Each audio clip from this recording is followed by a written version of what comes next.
বিসমিল্লাহির রহমানির রহিম। আসসালামু আলাইকুম। জনতার রান্নাঘর থেকে সবাইকে জানাচ্ছি শুভেচ্ছা। আশা করি সবাই ভালো আছেন।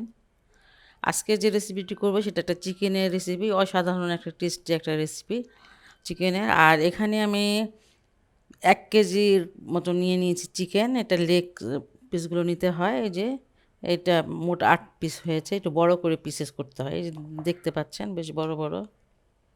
এই যে, আর এখানে আমি দিয়ে দিচ্ছি আধা চামচের মতন ব্ল্যাক পেপার,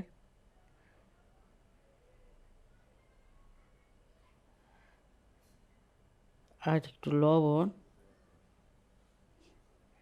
লবণটাও আমি আধা চামচে নিয়েছি।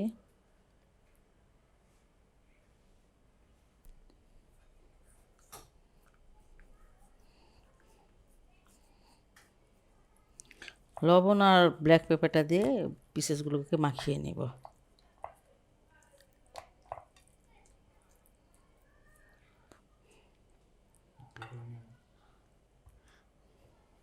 বাস মাখিয়ে নিয়েছি। এখানে আমি দিয়ে দিলাম 100 গ্রাম বাটার।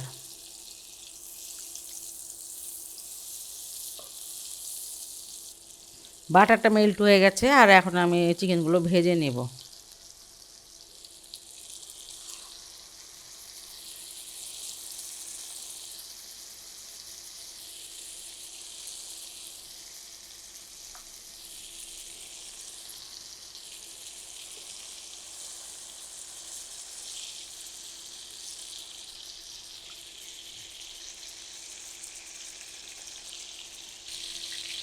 চিকেনগুলো আমি 4 থেকে 5 মিনিট ভেজে নিলাম উল্টিয়ে পাল্টিয়ে। এই যে এই কালারটা হলে নামায় ফেলবেন, অত শক্ত করা যাবে না।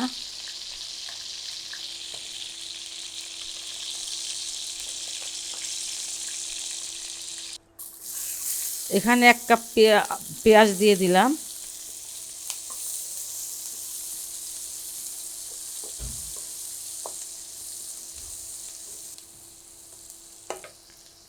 এখানে 200 গ্রাম মাশরুম আছে, সেটা দিয়ে দিলাম। এটা বাটাম মাশরুম দিয়ে দিলাম। এখানে 1 টেবিল চামচ রসুন কুচি। তো থেকে তেমন কোনো মশলা লাগে না।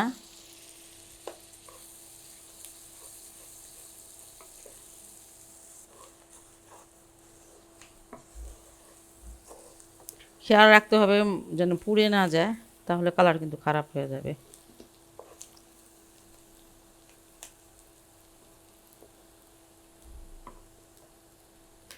এখানে 1 টেবিল চামচ চিকেন স্টক, এটা কিউব আকারে থাকে, সেটাকে পানি দিয়ে গুলিয়ে নিয়েছি। প্রায় 150 গ্রাম পানি হবে।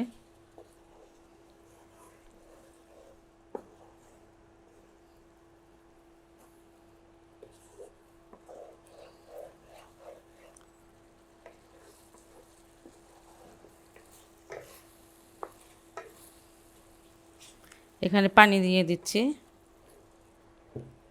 100 গ্রামের মতন হবে পানিটা।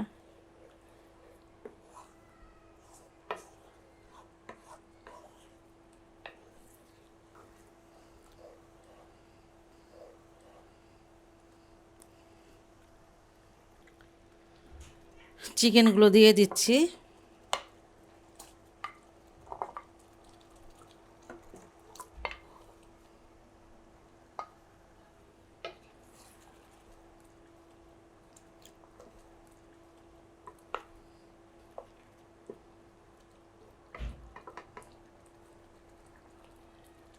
এটা আমি 10 মিনিটের জন্য ঢেকে দিলাম। আঁচটা কমিয়ে দেবো এই মুহূর্তে।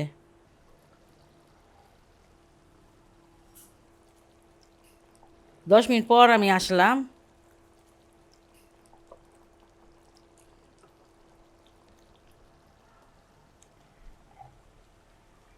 এখানে আমি 250 ml গরুর দুধ, জাল দেওয়া ঘন দুধটা দিয়ে দিচ্ছি। যেমন সর আছে এরকম।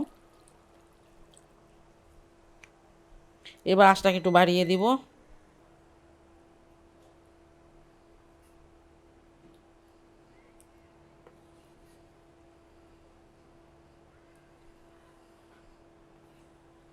খুবই হেলদি একটা রান্না, আর তেমন কোনো মশলা নাই। খেতে কিন্তু বেশ অনেক ভালো লাগে। এই যে আবার 20 মিনিটের জন্য ঢেকে দিলাম। 20 মিনিট পর আমি আসলাম। এই 20 মিনিট অবশ্যই আমি নেড়ে দিয়েছি, কারণ এটাতে দুধ আছে, এটা আমার নিচে লেগে যাবে, এই জন্য একটু নেড়ে দিতে হবে মাঝে মাঝে। যাই হোক, তরকারিটা আমার হয়ে গেছে।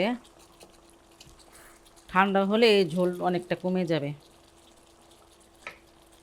লবণ আপনারা ভাববেন যে আমি লবণ দিই নাই, লবণ দেওয়া লাগে না, কারণ যে চিকেন কিউব ছিল সেটা সেটার মধ্যে লবণ ছিল, তারপরে মাশরুম ছিল সেটার মধ্যে লবণ ছিল, আর আমি লবণে চিকেনটাকে মাখিয়ে নিয়েছিলাম। যাই হোক, সব মিলে আর লবণ দেওয়া লাগে না, লবণ দিবেন না না দেখে।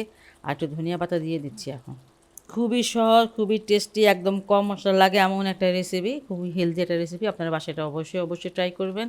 আর যদি আমার এই রেসিপিটা আপনাদের ভালো লাগে তাহলে অবশ্যই আমার চ্যানেলকে লাইক কমেন্ট সাবস্ক্রাইব করবেন।